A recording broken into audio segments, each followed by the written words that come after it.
امت کا سب سے غریب آدمی کون ہے؟ کہا جی جس کے پاس پیسے نہ ہو. کا نہیں، میری امت کا غریب وہ ہے جو قیامت کے دن بڑے بڑے عمل لے کر آئے گا، حج، نماز، روزہ، زکوٰۃ، جہاد، تبلیغ، ذکر، تلاوت، پتہ نہیں کیا کچھ، لیکن حقوق العباد برباد کیے ہوں گے.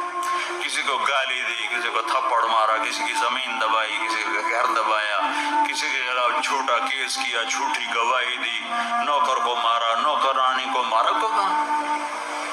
وہ سارے آ جائیں گے، یا اللہ ہمارا حق، کہے گے اتنی نمازیں دے دو، اتنے روزے دے دو، اتنے عمرے دے دو، اتنے حج دے دو، اتنا ذکر دے دو، اتنی تلاوت دے دو. وہ مائنس ہوتے ہوتے ہوتے ہوتے ہوتے وہ زیرو ہو جائے گا. ابھی حقدار باقی ہوں گے تو پھر اللہ تعالیٰ فرمائے گا ان کے گناہ اس کے سر پہ ڈالو. ساری زندگی زنا نہیں کیا اور لوگوں کے زنا سر پہ پڑ رہے، ساری زندگی شراب نہیں پی، لوگوں کی شراب سر پہ پڑ رہے.